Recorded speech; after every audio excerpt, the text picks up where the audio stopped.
You know how sometimes a couple people get together and they both have really good ideas, but then they get together and their idea has a baby and it's like a really, really good idea? Well, that's basically what we have here.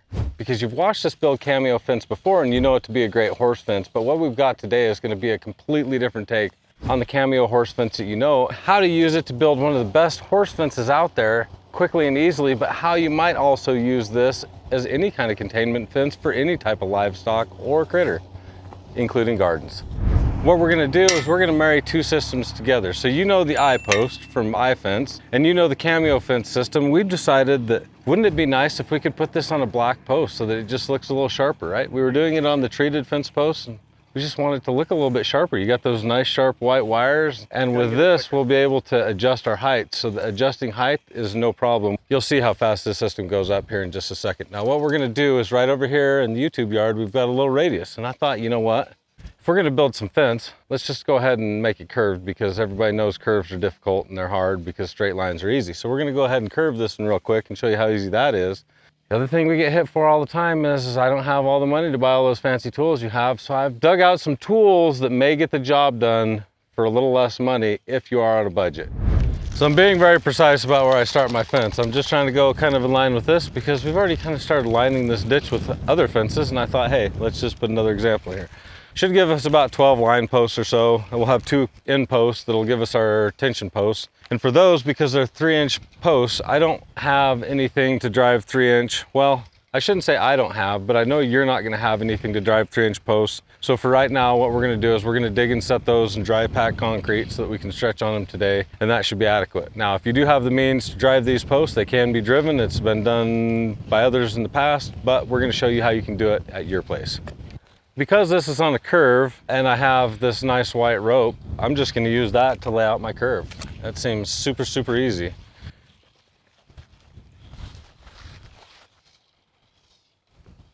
Look, I'm done.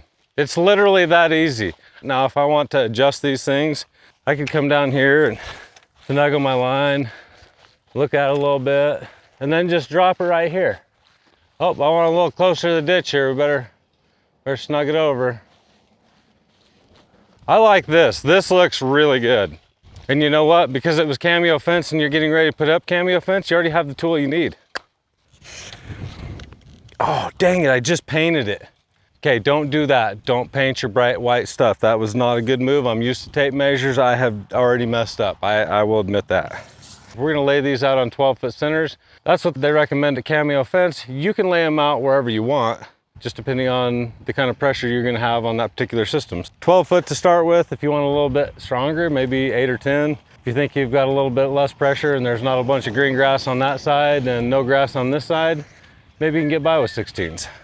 So the first thing we're gonna do is we're gonna install these eye-posts, and that's gonna allow us our adjustability, which makes leveling out the fence easy. It makes it so we can install all of our fasteners so we don't mess up our aluminum posts, which are way, way lighter, by the way. They're not strong enough on their own to support livestock, but these are, and that's what we're doing here, is installing these so we have the strength we need to keep everything in.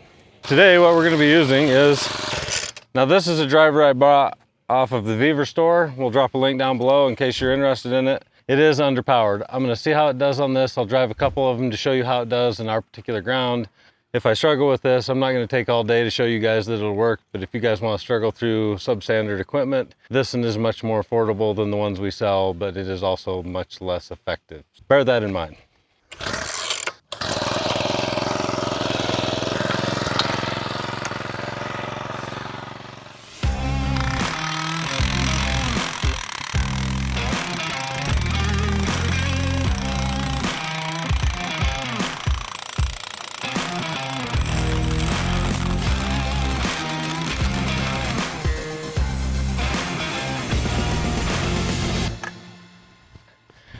Probably noticed that I didn't spend a whole lot of time lining posts up because I just basically set it to my string or my Cameo fence wire that I had on the ground, and then when I could tell I was straight, I just made it straight. Placing posts on a curve is a lot less particular because if you're out a ½ inch one to the next, your eye can't figure it out. We have tricks that we can tell, but it's just getting it close. So having this thing perfect, and you can see, tell me which one of these is out of line because I don't know. it all looks good to me. It just kind of goes whoop and follows the ditch, and that's what we want. And see how easy that was? I spent no time and I worried not at all. And that's how easy these go in. The next thing we need to do is we're going to put our end posts in, because those have some special hardware for our insulators, so that if you do want to electrify this fence, you can. One of the things I'm thinking about is my mother-in-law over there has this fence, and she's always trying to keep the raccoons and stuff out of her corn. And so she has all these low hot wires, and this is way nicer than what she's got. We might have to go revamp her fence just a little bit after this one. But that's the kind of applications I'm thinking. Anywhere where you need some hot wires, or you just want some definition for a property line, but you don't want barbed wire and you want it to look a little bit nicer. This is a great option, even if you don't have livestock, just for some boundary definition. It almost looks a little bit like a railing. So this is the face right now.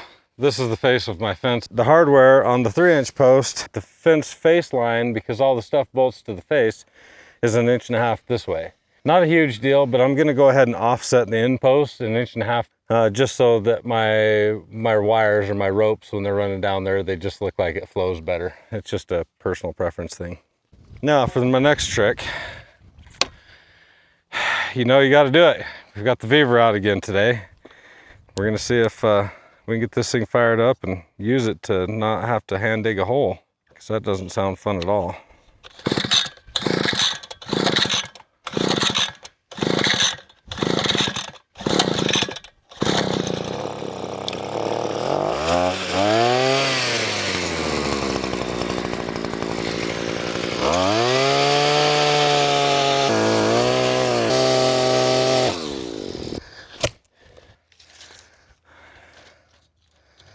Yeah, we're at 2.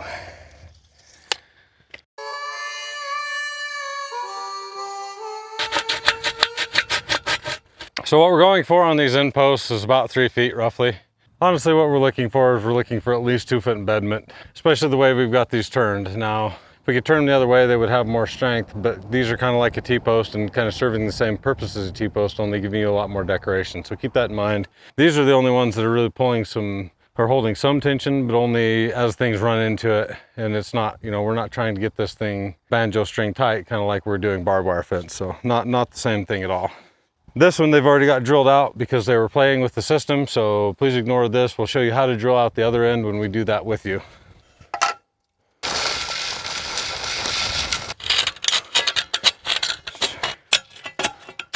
So this is roughly a 9-inch hole, and it's going to take about 2 bags of concrete per terminal post roughly. It just depends on how close your holes are to a 9-inch. But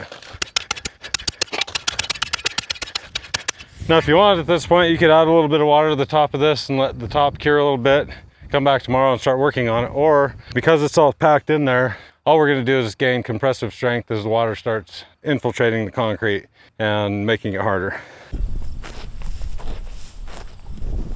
We're just going to set this in wild because we have to set up our holes and drill all of our holes in here, and we'll show you how to do that. Getting this to height, because none of the holes are already in there, is not a big deal. It allows you the flexibility to be able to trim your tops, get your end post set up, and then dial in your line posts like we're going to show you here in just a minute. If your posts are a little tall, don't sweat it, just chop them off. Bandsaw is the best way to do that, and we'll show you that here in just a second. All right, for this particular fence style, what we're going to do is we're going to cut our posts off at 52 inches high, so we want it 52 inches above the ground. What we've got to do is we've got to drill 6 holes for each one of our wires for an insulator, and we'll drill them all the way through the posts. You'll drill 6 5/8 holes through the back of this, and that'll allow the washer and the nut and the bolt to go through the post, and then that holds your line wires, basically either hot or non-electrified. So we're going to go ahead and trim this off 52. And if you're going to drive any of these posts, it's a good idea to leave yourself some extra anyhow, because there's a good chance that you're going to mess up the top a little bit and you're going to have to trim that off anyhow. So that's just the nature of driving. Wow, that cut is not straight.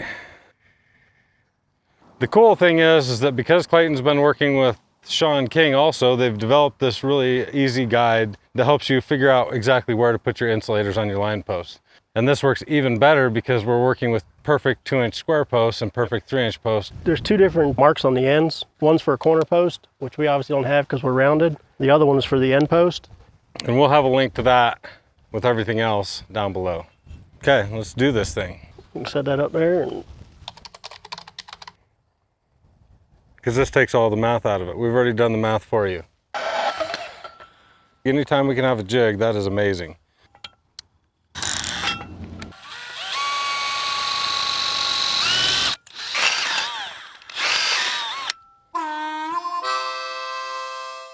So the step drill bits that I have are not serrated, and the aluminum just gets caught up in there. A better bit would have solved a lot of this. We wouldn't have these burrs here, but I was just melting all the way through the aluminum almost. Just friction melting it. Pretty cool tool, I've never seen one. It's just a hole reamer, huh? That works really, really well. So on this particular setup, top one and this one will be electrified. That can be whichever one you want. You could do more electric. It is not advised. Don't try and do this without any electricity if you're trying to contain animals. The electricity is imperative. It is supposed to be a low pressure fence, not a high pressure fence. We want them way off of it. They're scared of electricity. That's our recommendation to you. Do with it what you will. If you remember the last fence we did, these are the insulators. Basically, these are just like a cap nut that are going on basically a hinge pin. These insulators are what you're used to seeing on just about every electric fence. All we're gonna do is we're gonna take these and put them through the post. And you can see how when we put the wires on the face of the post, this is no longer lined up. So that's why we were talking about offsetting that terminal post 1.5 inches if you want your wire to line up and look straight. You can do it however you want. That's just the way I chose to do it. It's my place, so I can do that, I feel like. So these are a very special one-way vise that allows the rope to go in but not come out. You see those little biter things? That's what's grabbing onto everything right there. And that's why we need that 5/8 hole on this side, is so we can stick those in there. I'm just gonna kind of get things ready. I feel like I'm getting ahead of myself. So the nice thing is if you get one of these jigs to do your end posts, it will also perfectly align for all your insulators on your line posts. So you don't have to sit here and measure each one. They just pop right in there, drill them down, super fast, super easy, and way more accurate than going and measuring every single post. These things can't move. We know we're gonna get good, accurate, straight placement, and this thing snaps on there like perfect. Couldn't be easier. All you have to do is self-tap these down. The nice part is, like, you can sit in the air conditioning in your shop and do this. Oh yeah, you could have everything all lined up, ready to go, yeah. And since it's aluminum, it will never rust, and these go in just super easy. And these are little screws, so don't go getting too ugga-dug on it, because you'll ugga-dug the head right off the top of that thing, and that'll make your day bad. Not happy fun times.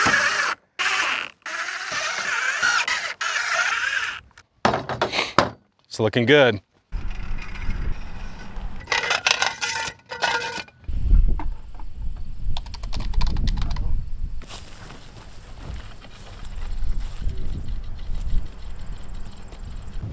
So it's right there like that.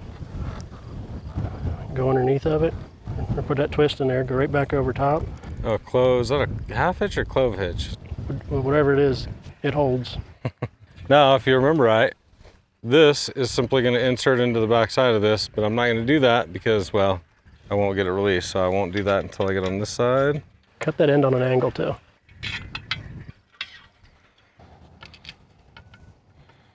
All I'm doing here is just running along and putting 2 in at a time. That's how many we've got, so trying not to twist them up.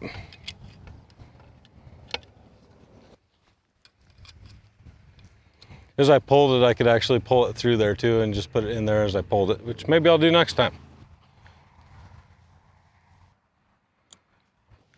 So how tight you want me to pull this? A little snugger than that. You said my daughter should be able to do it. 12-year-old girl tight. At your place, do 2 clamps. My place, I'm only gonna do 1. Cut it on an angle. Cut on an angle. That just makes it go through the thingy easier. I remember this from the last time. When you tighten this stuff, you want to tighten it till your slack comes out between your poles and stop there. Once the bellies are gone, you want to pull an extra 2 to 3% out of the fence. If it's too loose, an animal will get tangled up in it, and then it just stretches on the animal. If it's tight, when the animal hits it, it'll break and not strangle your animal in the fence. So it's not like this is like wire fence where you're just He-manning it, you know what I mean? But you do want to make sure you got it pulled to the proper tension. Well, we do only have a 3-inch aluminum post here. Yeah. So we aren't gonna get crazy amounts of tension without breaking. More? Well, that looks pretty good right there. Like all the bows are out. So I mean, 1, sound 2, like 3, it. 4, 5, 6, 7, 8. 8 times 12, 72. 2% of 72. I don't know what that is. I don't either. So you want to pull like another foot out, like another 2 feet out once it's gone. So 2 feet's right there. Usually we'll put a mark on the line. You know what I mean? Measure back. 'Cause that's a lot. 2 feet. That's pretty good right there. 2 feet would be a lot. Yeah, well, it snugs it up, that's for sure.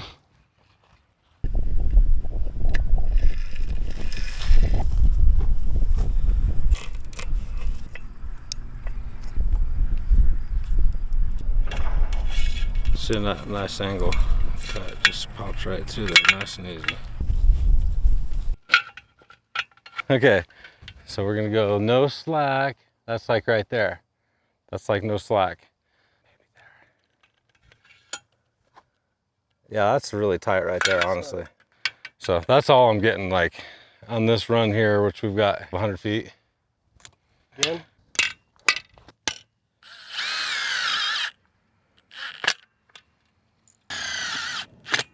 You know, the one thing we haven't done though, is we were supposed to do height because these are just kind of sitting on top of the ground. We're just gonna go along here. We're gonna kind of look at things, look at our fence. Needs to go down just a little bit. We didn't talk about the value of doing your height at the end. Now, one of the amazing things about this system is because it does sleeve, we can easily adjust our height. What I see is a lot of people build really terrible fences because they go up and down hills they shouldn't. When we can all stand back and look at a fence once you got some wires up and be like, oh, that post needs to come up or down a little bit. It's gonna make it a lot easier for you, the untrained professional, to get your fence to look nice perfectly every time because you don't lock in the height until the very last part. And that is one of the key things that make this system so much easier. So I've got all the heights to where I think I like them. Everything looks good. And now you can kind of see what I'm talking about. Because all these wires are going to the center of this post, and because I offset this post, now when you look down it, you can see that my lines are nice and straight because the last 3 posts are all straight in line instead of being curved. So that was the reason I offset this post 1.5 inches further that way.